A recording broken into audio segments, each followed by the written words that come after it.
नमस्कार, स्वागत है। आप देख रहे हैं न्यूज 18। आपके साथ मैं हूं कंचन डोगरा। अपना उत्तराखंड आप देख रहे हैं। आइए खबरों का आगाज करते हैं देहरादून की बड़ी खबर के साथ। देहरादून के कालसी तहसील क्षेत्र में बाहरी राज्य से आए हुए मुस्लिम समुदाय के व्यक्ति के द्वारा खुद को स्थायी दिखाकर स्थायी प्रमाण पत्र और कई जरूरी दस्तावेज बनाने का मामला प्रकाश में आया है। आरोप है कि उत्तर प्रदेश के सहारनपुर से आए हुए अकरम ने खुद के और अपने परिजनों के कालसी तहसील में स्थायी निवास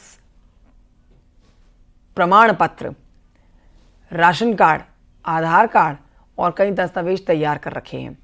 इतना ही नहीं, अकरम ने अपने परिवार के 14 और सदस्यों के भी दस्तावेज तैयार करवाए हैं। इस फर्जीवाड़े को लेकर स्थानीय लोगों में गुस्सा है, आक्रोश है। लोगों ने पंचायत करके आरोपी को 7 दिन में दुकान खाली करने के साथ ही 1 लाख रुपए का जुर्माना देने को भी कहा है।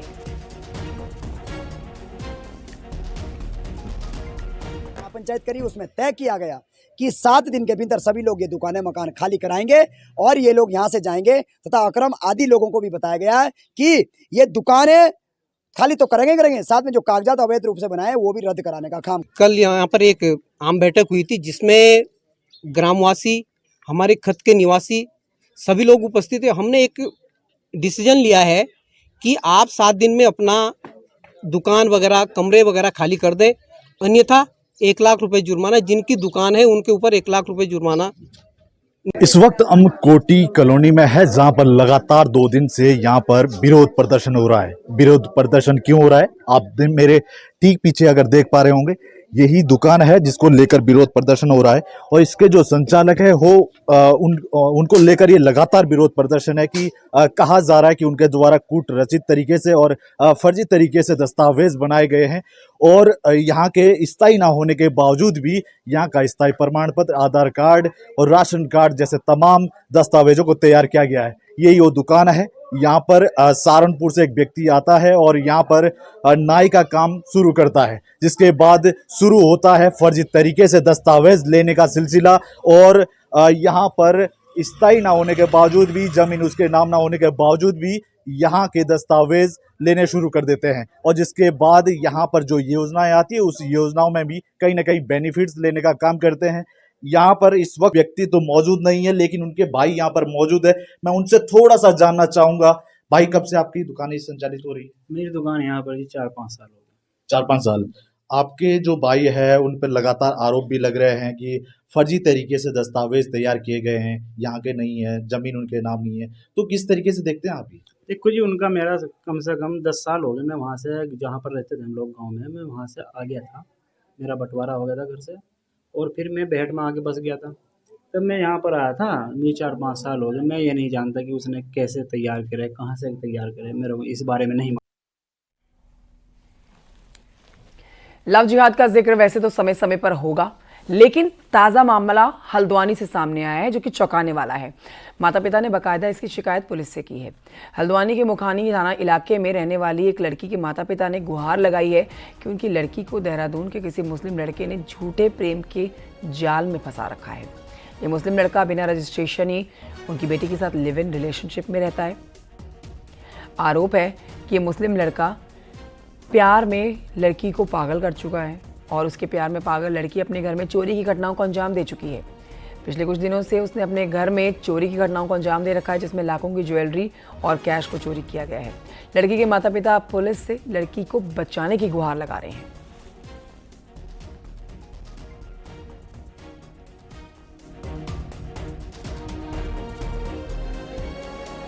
आगे बढ़ते आपको बताते हैं कि उत्तराखंड में अवैध मदरसों पर लगातार ताबड़तोड़ कार्रवाई जारी है। इसमें अब एक बड़ा नाम जुड़ चुका है। उत्तराखंड की बड़ी मस्जिद को भी सील किया गया है। लेकिन आपको बता देते हैं कि जमीयत उलेमाए हिंद जो है वो सुप्रीम कोर्ट पहुंच गया है इस मसले पर। उनकी तरफ से कहा जा रहा है कि एक्शन के बहाने डराने की कोशिश की जा रही है। मौलाना अरशद मदनी के निर्देश पर जमीयत उलेमाए हिंद सुप्रीम कोर्ट पहुंचा है।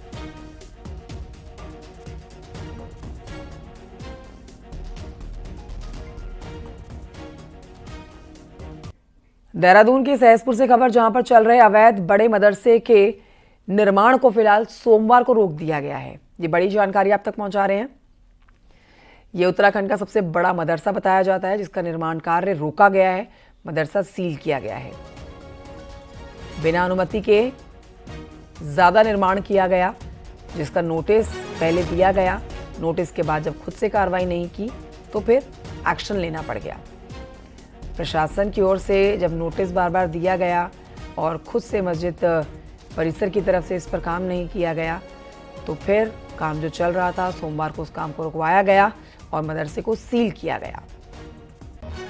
मदरसा पहले भी बिना परमिशन ओवरहेड वाटर टैंक बना चुका है, टैंक के ऊपर लाउड स्पीकर लगवा चुका है। ऐसे कई मामलों से ये मदरसा पहले से चर्चा में रहा है।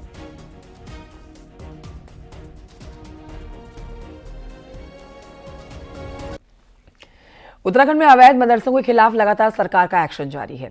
अब इसी के तहत सोमवार को हल्द्वानी के करीब कालाडूंगी में 4 मदरसे और सील किए गए हैं, जो बिना नियमों के यहां पर चल रहे थे। मदरसों का संचालन जामा मस्जिद, मोती मस्जिद, मदीना मस्जिद और नौदिया मस्जिद फार्म में हो रहा था।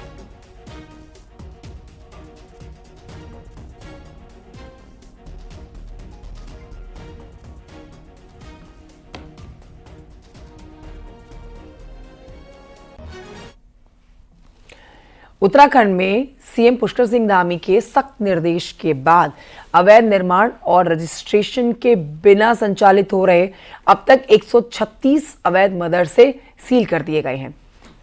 400 के करीब मदरसे हैं जिनको अभी और सील किया जाना बाकी है। वेरिफिकेशन के दौरान ये अवैध पाए गए हैं, पेपर नहीं है इनके पास। सोमवार को सीएम धामी ने इन मदरसों की फंडिंग की जांच के आदेश भी दे दिए। जांच जिला स्तरीय कमेटियां करेंगी, अपनी रिपोर्ट सीधे मुख्यमंत्री को देंगी। अभी तक उधम सिंह नगर में 64, देहरादून में 44, हरिद्वार में 26, पौड़ी गढ़वाल में 2 मदरसे सील किए जा चुके हैं। और पिछले कुछ समय में यूपी से सटे हुए कस्बों जसपुर, बाजपुर, किच्छा काशीपुर, रुद्रपुर, गदरपुर, पचुआदून और हरिद्वार जिले में भी बिना पंजीकरण के कई मदरसे जो चल रहे थे उनको अब सील किया गया है। हमारी सरकार देवभूमि उत्तराखंड के डेमोग्राफिक सांस्कृतिक मूल्यों को सुरक्षित रखने हेतु भी संकल्पबद्ध होकर काम कर रही है। इसके साथ ही हमने प्रदेश में धर्मांतरण विरोधी कानून, दंगा विरोधी कानून लागू करने के साथ साथ लैंड जिहाद, लब जिहाद और थोक जिहाद जैसी घृणित मानसिकताओं के खिलाफ भी कठोर कार्रवाई सुनिश्चित की है।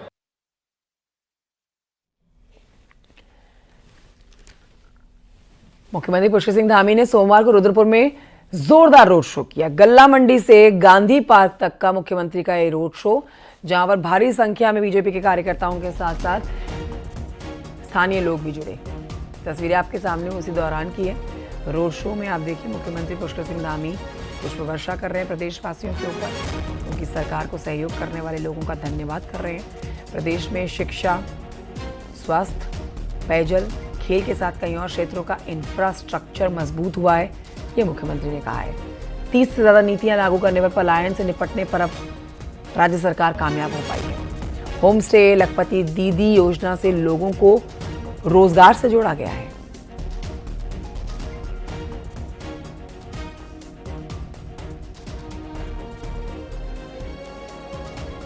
शिक्षा, स्वास्थ्य, पेयजल एवं खेल सहित सभी प्रमुख क्षेत्रों का इंफ्रास्ट्रक्चर मजबूत करने की दिशा में निरंतर कार्य किया है। इसके साथ ही हमने उद्योग, पर्यटन, आयुष, खाद्य प्रसंस्करण सहित विभिन्न क्षेत्रों में लगभग 30 से भी अधिक नीतियों को लागू कर प्रदेश के विकास को गति प्रदान करने के साथ ही रोजगार के अवसर सृजित कर पलायन की समस्या से निपटने की दिशा में भी काम किया है। इतना ही नहीं, हमारी सरकार के द्वारा होम स्टे योजना, लखपति दीदी योजना और सौर स्वरोजगार योजना के माध्यम से अनेक योजनाओं को लागू कर स्वरोजगार को बढ़ावा दिया जा रहा है।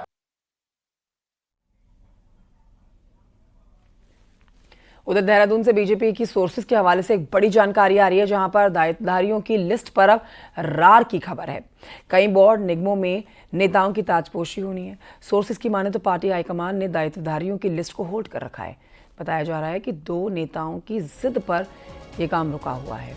अपने परिवारजनों की ताजपोशी ये चाहते हैं, लेकिन पार्टी के नेतृत्व रिश्तेदारों के नाम पर मोहर लगाने को तैयार नहीं हो रहे हैं।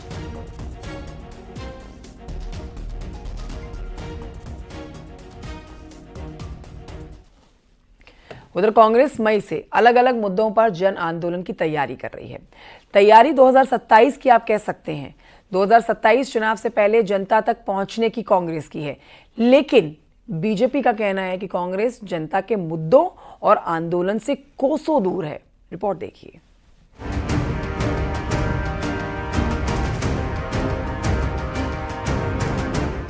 मार्च को महिला कांग्रेस देहरादून में मुख्यमंत्री आवास कूच करेगी। कांग्रेस नेता प्रियंका गांधी की तरफ से मिले आदेश पर महिला अपराध पर यह प्रदर्शन होगा। तो मई से कांग्रेस अलग अलग मुद्दों पर पूरे राज्य में आंदोलन की बात कर रही है। कांग्रेस प्रदेश अध्यक्ष करण महारा के मुताबिक अब सब नेता एकजुट होकर जनता की अदालत में पहुंचेंगे। जनता को कांग्रेस अपनी बात समझाएगी और जनता के मुद्दे सड़क पर बड़े आंदोलन के साथ उठाएगी। भर्ती घोटाले हुए हैं, भर्तियां नहीं हो पा रही, हमारे उपनल के कर्मचारी आज भी इंतजार कर रहे हैं, जिनको 20-20 साल वाले लोग भी दिखाई दे रहे हैं और हाईकोर्ट के आदेशों के बाद भी उनको पक्का नहीं किया जा रहा। तो ये सारी चीज़ें ऐसी हैं जिनको लेकर कांग्रेस अब अप्रैल लास्ट या मई फर्स्ट वीक से सड़कों में आपको दिखाई देगी। लगातार बड़े धरने प्रदर्शन इत्यादि या प्रदर्शन आपको दिखाई देंगे और अब हम जनता की अदालत में जाने की तैयारी कांग्रेस कर रही है। एकजुट है, एक साथ मिलकर इस काम को करेंगे। बड़े आंदोलन से कांग्रेस अपनी बात जनता तक पहुंचाना चाहती है और बिना जनता के बीच पहुंचे बेड़ा पार नहीं होने वाला। ये बात कांग्रेस नेताओं को समझ आने लगी है। वहीं धामी सरकार के 3 साल पूरे करने वाली बीजेपी कांग्रेस को जनता आंदोलन और मुद्दों से दूर बता रही है। जिस पार्टी के पास जन ही नहीं बचे हैं वो क्या आंदोलन करेंगे? कोई मुद्दे हैं इस प्रदेश में उनके पास? मुद्दा विहीन होगी अब कांग्रेस, वही मुद्दे नहीं उठा पा रही। न उनके पास मुद्दे हैं, न उनके पास आंदोलन है, न उनके पास जन है, तो क्या आंदोलन करेंगे वो? पहले वो अपने आप को तो इकट्ठा कर लें, उसके बाद आंदोलन की सोचें। कांग्रेस के लिए 2027 का चुनाव करो या मरो का चुनाव है, इसलिए कांग्रेस आंदोलन की राह पकड़कर जनता तक पहुंचना चाहती है। वहीं प्रेमचंद अग्रवाल का बयान उद्यान विभाग घोटाला, महिला अपराध और बेरोजगारी जैसे मुद्दे को उठाने की तैयारी कर रही है। दीपांकर भट्ट, न्यूज़ 18 देहरादून।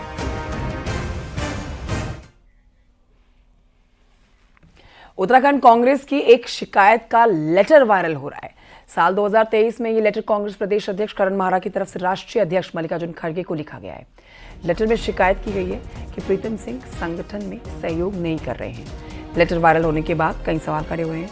कांग्रेस प्रदेश अध्यक्ष करण महारा का कहना है कि ये उन लोगों के काम है जो कांग्रेस का भला नहीं चाहते। करण महारा ने कहा है कि शिकायत लिखकर नहीं दी जाती है। अगर शिकायत करनी होगी तो बोलकर करूंगा और सिफारिश करनी होगी तो लिखकर करूंगा। ये बात तो है कि अगर किसी अध्यक्ष को कोई चिट्ठी लिखनी होगी तो वो बाहर नहीं जाती है। दूसरी बात, अगर करण बेहरा को किसी की शिकायत करनी होगी, मैं इतना बेवकूफ़ नहीं हूँ, मुंह से करूँगा, और सिफारिश करनी होगी तो लिख के करूँगा। ये केवल और केवल ऐसे लोगों का काम है जो कांग्रेस का नुकसान करना चाहते हैं। क्योंकि 20 तारीख को एक बैठक प्रदेश कार्यालय में हुई थी जिसमें प्रदेश के सारे वरिष्ठ नेता, सारे विधायक उपस्थित थे, जिससे एक अच्छा मैसेज जा रहा था। तो कुछ लोगों के पेट में दर्द हुआ कि ये कैसे ठीक होने लग गया, कांग्रेस को कहीं फ़ायदा ना हो जाए। इस नियत से ये चिट्ठी एक फर्जी चिट्ठी बनाकर काफ़ी टाइम से पहले भी करी गई और ठीक इस समय जब एक अच्छा मैसेज आ रहा तब डाली गई है। और ऐसे लोग जो है पार्टी के दुश्मन हैं, ये बात सब समझ सकते हैं और सब समझते भी हैं, कोई फर्क नहीं पड़ता। लैंसडाउन से बीजेपी के विधायक दिलीप रावत ने जयहरीखाल में आयोजित बहुउद्देशीय शिविर के दौरान पशु चिकित्सा अधिकारी जयहरीखाल को खूब फटकार लगा डाली। विधायक के पशु चिकित्सा अधिकारी मंजूपाल को डांटने का ये वीडियो भी सोशल मीडिया पर वायरल है। पशु चिकित्सा अधिकारी मंजूपाल के व्यवहार को लेकर कई बार ग्रामीण विधायक से शिकायत कर चुके हैं। बहुउद्देशीय शिविर के दौरान भी ग्रामीणों ने इस बात को उठाया और विधायक के सामने मुद्दे को रखते हुए अपना गुस्सा दिखाया। विधायक दिलीप रावत इस बात को सुन के गुस्से में आ गए। उन्होंने मंजूपाल को मौके पर ही डांटा है।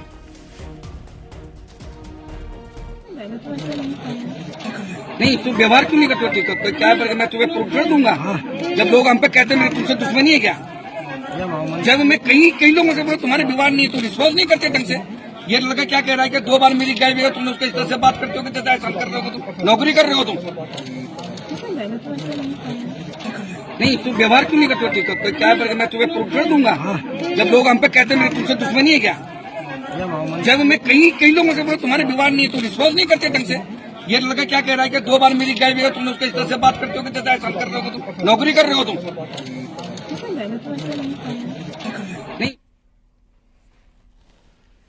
राज्य में हुए निकाय चुनाव में आरक्षण को लेकर हाईकोर्ट में फिर से सुनवाई हुई है। हाईकोर्ट ने आरक्षण जारी करने को लेकर सभी रिकॉर्ड मांगे हैं। कोर्ट ने सरकार को आदेश दिया है कि 26 मार्च को सभी पत्रावली को कोर्ट में पेश करें। सुप्रीम कोर्ट ने भी इस मामले पर हाईकोर्ट को जल्द फैसला लेने को कहा है। माननीय सिंगल जज ने आदेशित किया है कि आरक्षण तय करने से संबंधित जितनी भी पत्रावलियां हैं, सारा रिकॉर्ड वो कोर्ट में अगली तारीख को पेश करेंगे। कि जो रिजर्वेशन इन्होंने अप्लाई किया वो एज पर दी कॉन्स्टिट्यूशनल और जो स्टेट का एक्ट है उसके अकॉर्डिंग नहीं किया है। बढ़ रहे हैं आगे, जोशीमठ से खबर जानिए, जहां पर 20 किलोमीटर आगे तपोवन के पास में सलधार में प्राकृतिक रूप से बहने वाला गर्म पानी का स्रोत अब सूख गया है। इस स्रोत के सूखने के कारण क्या हैं, ये आप जरूर जानना चाहेंगे, तो आपको बता देते हैं कि इस स्रोत के सूखने का कारण फिलहाल पता नहीं चल पा रहा है। ये पता लगाया जा रहा है विशेषज्ञों के द्वारा। लोगों का कहना है कि देवभूमि में प्राकृतिक चीजों के साथ हो रही छेड़खानी इसका कारण बन सकती है। पीछे फोड़ पड़ा। गर्म पानी निकलता था और इतना कि एक दिन मुख्यमंत्री ने यहाँ से जोशीमठ तक पानी पाइप से भेजने की बात की ताकि लोगों के इलेक्ट्रिसिटी के बिल कम हो जाएं। और यहाँ पे इतना पानी था, लेकिन न जाने क्या बात हुई है कि पानी लगभग पूरी तरह सूख गया है।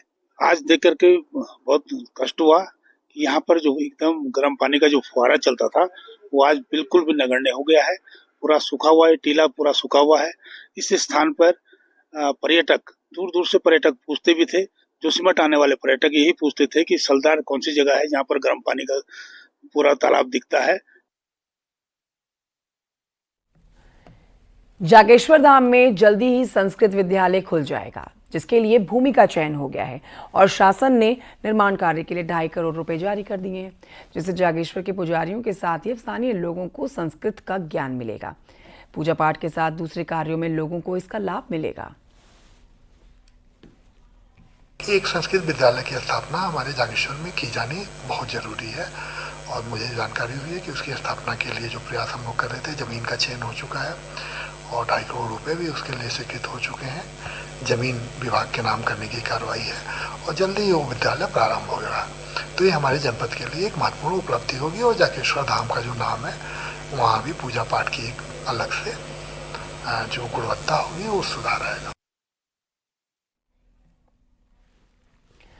2025 की चारधाम यात्रा से पहले सड़कों को व्यवस्थित करके यात्रियों के लिए बेहतर बनाने में ऋषिकेश नगर निगम जुट गया है, जिसमें देश विदेश से आने वाले तीर्थयात्रियों को सड़क चाक चौबंद और गड्ढा मुक्त मिले। नगर निगम ऋषिकेश ने यात्रा टर्मिनल ISBT की मुख्य सड़क के साथ साथ संपर्क मार्गों को भी ठीक करना शुरू कर दिया है।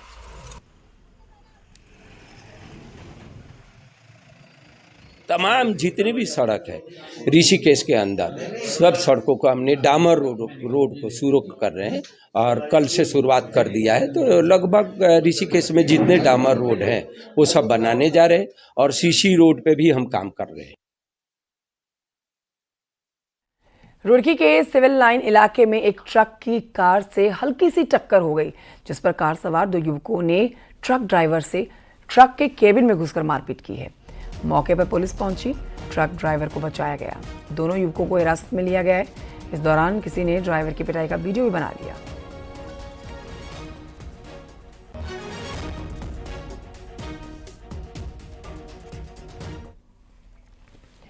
उधर हल्द्वानी में रहने वाले एक 14 साल के बच्चे का कारनामा देख और सुनकर आप हैरान रह जाएंगे। इस बच्चे ने अपने अपहरण और आत्महत्या की ऐसी कहानी रची कि पुलिस भी कंफ्यूज हो गई। 3 दिन तक पुलिस इस बच्चे की तलाश करती रही, CCTV खंगालती रही और आखिर में बच्चा दिल्ली से सकुशल बरामद हुआ। देखिए रिपोर्ट।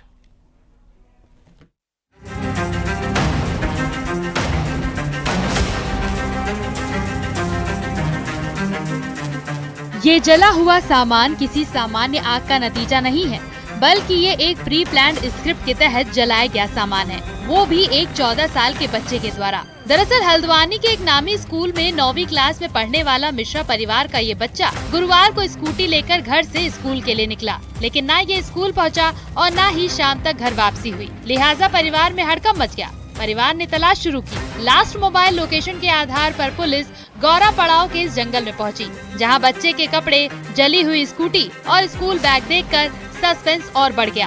पेरेंट्स अपहरण की शंका जताने लगे। फोन स्विच ऑफ था, लिहाजा बच्चे तक पहुंचना नामुमकिन सा था। लेकिन स्नैपचैट लोकेशन के जरिए पुलिस बच्चे तक पहुंच गई, जो दिल्ली के महिपालपुर इलाके में एक होटल में ठहरा हुआ था। बच्चा सकुशल बरामद हुआ है, अपने परिवार के साथ है। आज दिल्ली से बरामदगी हुई है और पढ़ाई को लेके, डांटने को लेके वो थोड़ा क्षुब्ध होके, नाराज होके वो चला गया था और उसी नाराजगी में उसके द्वारा बाइक जला दी गई थी। पुलिस ने बच्चे से पूछताछ की तो पता चला कि माता पिता की डांट से नाराज होकर इस बच्चे ने पूरी कहानी बना डाली। ये अपने माता पिता से इतना नाराज था कि फिर कभी घर लौटना नहीं चाहता था, लिहाजा उसने अपने मौत की कहानी बना डाली ताकि जली स्कूटी और कपड़े देख ना तो पुलिस पहचान सके, ना ही जिंदा रहने का राज खुल सके। इस बच्चे की डरावनी कहानी से अन्य माता पिता भी डरे हुए हैं। वहीं मनोचिकित्सक इसके लिए कई बातों को जिम्मेदार मानते हैं। मेरा भी एक बेटा है 14 साल का और एक बेटी है 9 साल की, तो मैं अपने बेटे को भी डांटती हूँ, बहुत डांटती हूँ, ऐसा नहीं है। लेकिन थोड़ी देर के लिए गुस्सा होता है, फिर उसके बाद हमें भी डर लगने लग जाता है कि क्या पता ये क्या कर दे। आज के ज़माने को देखकर हम ज़्यादा उस पर प्रेशर वैसे पढ़ाई के लिए भी नहीं डाल रहे। चेंजेस आ रहे हैं, लाइफस्टाइल चेंजेस आ रहे हैं, जैसे जैसे हम लोग बढ़ रहे हैं तो उस तरीके से पेरेंट्स की सोचें भी बदल रही हैं, है ना। तो पेरेंट्स को किस तरीके से करना चाहिए जिससे कि बच्चा इस तरीके की हरकतें ना करे। बताया जा रहा है कि एक वेब सीरीज देखकर बच्चे को ये आइडिया आया था और उसने डांट से दूर भागने का मन बना लिया और इसके लिए बकायदा पहले से तैयारी की। साथ ही तिजोरी से मोटा कैश भी निकाला ताकि माता पिता को डराकर अपने मुताबिक काम करवाया जा सके। हल्द्वानी से न्यूज़ 18 के लिए शैलेम नेगी की रिपोर्ट। उत्तर पिथौरागढ़ में बिजली विभाग ने 31 मार्च तक पूरी वसूली का अपना टारगेट रखा है, लेकिन उनकी राह में सरकारी विभाग की सबसे ज्यादा रोड़ा बनते हुए नजर आ रहे हैं। देखिए रिपोर्ट।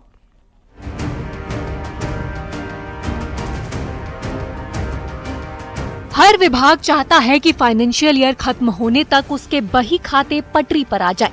इसके लिए बकायदा सभी सरकारी महकमे मार्च के महीने में रात दिन एक किए रहते हैं, लेकिन पिथौरागढ़ बिजली विभाग के बही खातों को सरकारी विभाग ही पटरी से उतारने में लगी है। हालात ये है कि फाइनेंशियल ईयर खत्म होने की कगार पर है, फिर भी कई विभागों पर बिजली विभाग का कई करोड़ रुपया बकाया है। जनवरी और फरवरी में सारे डिपार्टमेंट्स को नोटिस दिए थे, जिसके क्रम में हम लगभग 1 करोड़ 20 लाख रुपए ड्यूज तो नगर पालिका पे था, जिस पे 45 लाख हमें अभी वर्तमान में मिल चुका है और उसके उपरांत 40 लाख वो अभी इस मार्च में और पेमेंट करने वाले हैं। बिजली विभाग का सबसे ज्यादा बिल बकाया है जल निगम और जल संस्थान पर। इन दोनों विभागों ने बिजली विभाग को 18 करोड़ 2 लाख का बिल देना है। वहीं दूसरे नंबर पर नगर निगम है। नगर निगम पर भी बिजली विभाग का 1 करोड़ 20 लाख रुपया बकाया था। नोटिस मिलने के बाद निगम ने 45 लाख रुपए जमा करा दिया है, लेकिन अभी भी निगम पर 75 लाख का बकाया है। इस फहरिस्त में शिक्षा विभाग भी शामिल है। शिक्षा विभाग पर भी 8,20,000 का बिजली का बिल बकाया है। बिजली का अगर लेंगे तो हम फाइनल कर रहे हैं, इसे अभी कर देंगे जल्दी, 2-4 दिन में आपको खबर मिलेगी कि हम 0 कर देंगे, वो जमा हो जाएगा हमारा, उसमें कोई दिक्कत नहीं है। हमारे पास बजट भी है। जल संस्थान का भी कुछ डिमांड आई थी, वो भी हम तैयार करके रखे हैं और मुझे लग रहा है 2-3 दिन के अंदर हम वो भी भुगतान कर देंगे। जल निगम और जल संस्थान ने 18 करोड़ से ज्यादा बिल को भरने की जिम्मेदारी अपने अपने हेड ऑफिस पर डाल दी है और विभाग बिलों को भरने में जिस तरह की कछुआ चाल चल रहे हैं, उससे बिजली विभाग का टारगेट जरूर गड़बड़ा रहा है। न्यूज़ 18 के लिए पिथौरागढ़ से विजयवर्धन उप्रेती की रिपोर्ट। और आइए अब आपको दिखाते हैं पहाड़ की 10 बड़ी खबरें पहाड़ टॉप 10 में। हरिद्वार के लक्सर में पुलिस ने मेडिकल स्टोर पर नशीली दवाइयां सप्लाई करने वाले आरोपी को गिरफ्तार किया है। रेलवे में नौकरी का झांसा देकर ठगी करने वाले गैंग पर एक महिला आरोपी झारखंड से गिरफ्तार की गई है, जिसने कोटद्वार के एक युवक से 30 लाख की ठगी की है। ऋषिकेश में गंगा में नहाते समय एक 16 साल का लड़का डूब गया। सूचना पर मौके पर पहुंची एसडीआरएफ की टीम ने लड़के को सुरक्षित निकाला।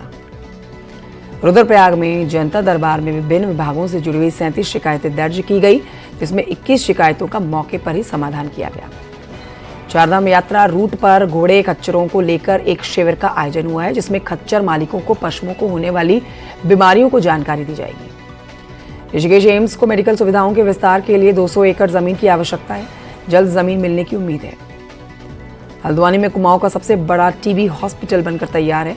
यह अस्पताल हल्द्वानी मेडिकल कॉलेज के अंदर चलेगा और 60 बेड के इस अस्पताल में जल्द ही मरीज भर्ती होंगे। पिथौरागढ़ में एसोसिएशन ऑफ प्राइवेट स्कूल ने की है आरटीई समस्या में के समाधान की मांग। एसोसिएशन का कहना है कि आरटीई के तहत छात्रों के एडमिशन पर स्कूलों को भुगतान में हो रही है देरी। चमोली के नंदानगर घाट इलाके में सड़क के लिए केंद्र सरकार ने 35 करोड़ 20 लाख रुपए की दे दी है मंजूरी। स्थानीय लोगों ने इस पर खुशी जताई है। और बागेश्वर में शांति कुंज हरिद्वार के द्वारा आयोजित भारतीय संस्कृत ज्ञान परीक्षा में 28 विद्यालयों के 1500 विद्यार्थियों ने भाग लिया है। और इन खबरों के साथ वक्त एक छोटे से ब्रेक का है, कहीं मत जाइए, हेडलाइंस के साथ लौट रहे हैं।